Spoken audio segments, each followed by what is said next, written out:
Bonjour, c'est Vincent. J'aimerais aujourd'hui aborder ce point de dualité, duel qu'on va souvent rencontrer dans les courants d'aujourd'hui entre le corps et le mental. Il y a vraiment cette idée souvent avec des injonctions derrière le mental où, on va nous dire, on te dit, on pense que, et il y a une partie qui est réelle, c'est qu'on est prisonnier de notre mental. Et ça, pour moi, c'est réel et il y a une vraie belle intention positive derrière dans la reliance à nouveau au corps. Parce que nos corps, ton corps, ça fait des décennies, voire des centaines d'années, qu'on a vraiment cette relation au corps comme un corps outil, un corps machine, avec lequel finalement on est juste prêt à se déplacer. Et il y a toute une intelligence et des intelligences corporelles qui sont présentes et qu'il est important d'accueillir, d'écouter. Et notre corps est vraiment, en termes d'évolution, un temple sacré dans lequel on doit aussi s'immerger. Mais pour autant, est-ce qu'il est nécessaire et juste de condamner trop parfois le mental, comme s'il y a cette sensation où on doit couper notre tête pour être dans une certaine forme d'évolution.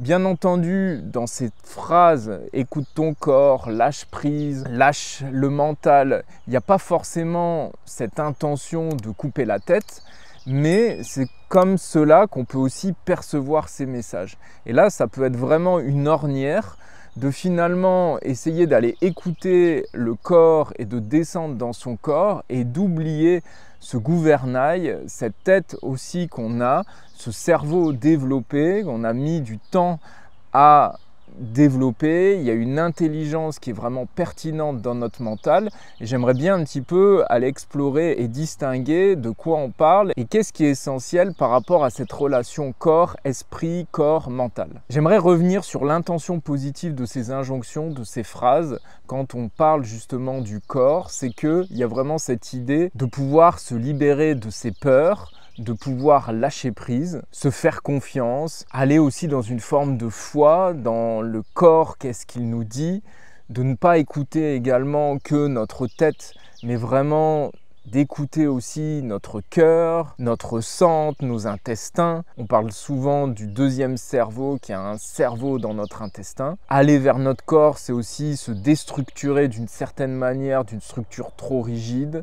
C'est sortir de schémas mentaux qui sont emprisonnants. C'est aussi pouvoir cheminer et explorer. Donc le chemin d'exploration et de cheminement que tu vas avoir, qu'on va avoir avec nos corps, notre corps, intérieurement, c'est aussi ce qu'on va avoir comme reflet extérieur. Si on a du mal à cheminer parce qu'on est toujours au même endroit, que ce soit d'une manière géographique, par exemple, j'ai envie de déménager à tel endroit où j'ai envie d'oser vivre tel projet, je n'y arrive pas, il y a peut-être ce miroir personnel où en fait je suis toujours à cet endroit-là au niveau du haut de la tête crispé et je n'arrive pas à explorer et à descendre dans d'autres parties de mon corps. Donc pour moi, il y a vraiment cette notion de miroir et donc il y a une justesse derrière ces phrases, ces injonctions d'aller davantage dans son corps. Et ça, c'est très juste.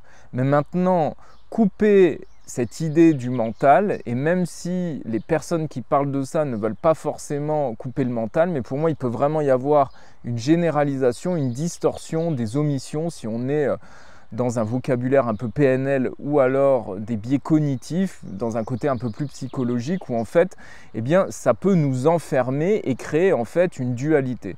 Et ça, c'est quelque chose qui arrive souvent au niveau de l'individu, de l'être humain, c'est qu'on a tendance en fait à polariser plutôt que d'englober des structures et des polarités différentes. Exemple, liberté et structure. On passe d'une structure à la liberté. Et donc, comme là, c'est un petit peu ce qui va se passer. C'est que depuis de nombreuses années, on peut avoir ce courant où il faut redescendre dans son corps, mais plutôt qu'intégrer le mental, le cerveau ici dans notre tête, on a tendance un petit peu à le fuir. Et ça, c'est vraiment l'ornière. Par exemple, dans la philosophie indienne, on parle par exemple de body. c'est-à-dire vraiment cette conscience de discernement, cette intelligence liée à la réflexion. Que cet intellect, eh bien justement, il peut être en capacité en fait de filtrer les informations. Et là, on va parler d'un mental plutôt élevé. Il y a une quête, par exemple, derrière cette notion de buddy. Ce qui va se passer, c'est que souvent, on va généraliser et on va confondre en fait un Eldorado avec des niveaux de conscience. On va parler d'une forme d'Eldorado au niveau du cœur, de nos corps, qu'il y a des informations à aller chercher et c'est réel et c'est vrai, mais on confond qu'il y a des niveaux de conscience par rapport à ça. Donc c'est comme si on quittait d'une certaine manière l'Eldorado depuis des décennies, il n'y avait que la tête, il n'y avait que l'analyse, et donc ce mental peut nous emprisonner et on quitte en fait cet Eldorado de la tête pour aller vers l'Eldorado du corps, du cœur, des intuitions. Mais c'est pas quitter quelque chose pour aller vers autre chose, c'est plutôt que de penser à ce plan horizontal, je vais d'un point à un autre et je laisse quelque chose, pour moi il y a beaucoup plus cette dimension verticale. Cette dimension verticale, c'est plutôt donc des niveaux de conscience. Donc plutôt que de penser que le mental est forcément une prison, et ça l'est dans beaucoup de cas, dans de nombreuses situations, eh bien peut-être que c'est un niveau qui est bloqué. Ce n'est pas le mental à rejeter, mais c'est le niveau dans lequel je vais être, dans lequel tu vas être au niveau du mental. Ce niveau mental, il peut être élevé, très élevé, moyen, il peut être bas, et donc c'est plutôt d'aller chercher finalement cette conscience et ces niveaux d'élévation, d'évolution qu'on va avoir pour justement sortir de notre emprisonnement. J'aimerais revenir aussi sur cette notion des trois cerveaux. Quand on parle des trois cerveaux, on pense souvent au cerveau ici, à la cognition, au cognitif, avec le cerveau reptilien, le cerveau limbique et le néocortex. Sans revenir sur ça, là j'aimerais davantage avoir cette notion de trois cerveaux par rapport donc au cerveau avec bien entendu ce néocortex, ce limbique et le reptilien, mais c'est un cerveau au niveau de notre tête. Il y a aussi un cerveau important au niveau du cœur et il y a aussi un cerveau qui est important ici au niveau des intestins, au niveau de notre centre. Aujourd'hui, alors selon les études, on montre justement qu'il y a des millions de neurones même dans notre tube digestif. Donc là, ce sont trois centres neuronaux importants au niveau du cœur, au niveau du ventre et au niveau de la tête, qu'il va être important de voir en termes de niveau justement où je me situe, parce qu'il n'y a pas forcément cet Eldorado du cœur, des intuitions, des tripes et du cerveau, mais il y a des niveaux à chaque fois et il y a des paliers. Et l'idée aussi, c'est que par rapport à ces trois paliers, par rapport à ces trois gros centres qu'on va avoir en tant qu'être humain, c'est de voir aussi quelle est la relation entre les trois. Donc écouter son corps, sortir de sa prison et relier le mental, l'esprit et le corps, c'est prendre soin de l'état de ces trois cerveaux et aussi de leur relation entre eux.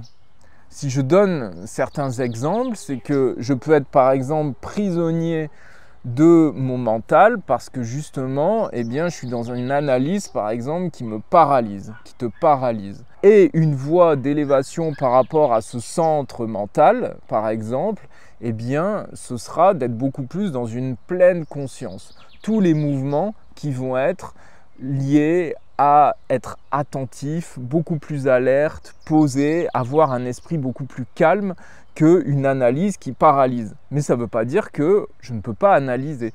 Mais à quel niveau justement de mental je suis? Est-ce qu'à un moment, c'est important de le calmer et d'avoir une conscience beaucoup plus globale au niveau par exemple du cerveau mental. Ensuite, si on prend par exemple le cœur, eh bien on peut avoir beaucoup de fluctuations émotionnelles au niveau du cœur. La tristesse, la peur, la colère, et en fonction de ces émotions, eh bien je peux être aussi complètement dans un niveau plutôt bas.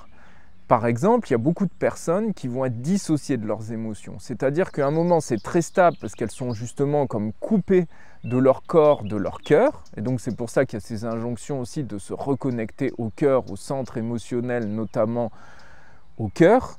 Mais quand on va ouvrir toutes ces émotions, eh bien, ça peut être un peu chaotique. Et donc, il va falloir aussi filtrer un petit peu toutes ces émotions, apprendre à les gérer, à les accueillir. Et derrière, par exemple, ces émotions, on peut aussi avoir des sentiments. Et justement, le sentiment, il va être beaucoup plus lié à une relation mentale et émotionnelle. Par exemple, de la peur, je vais peut-être me sentir en insécurité. Je commence à avoir du discernement par rapport, par exemple, à cette peur. Je mets une conscience par rapport à cette émotion. Et donc, si je mets une conscience par rapport à cette émotion, ça va me permettre aussi de la stabiliser. Donc là, c'est un exemple justement de relation entre le mental et le cœur. Ensuite, on a aussi les intuitions qui peuvent être profondes. L'intuition, elle est bonne à écouter. Il y a quelque chose qui pulse. Le centre, c'est aussi ce centre intérieur de feu. C'est un chaudron qui est source de notre vie, de nos rêves, de nos désirs.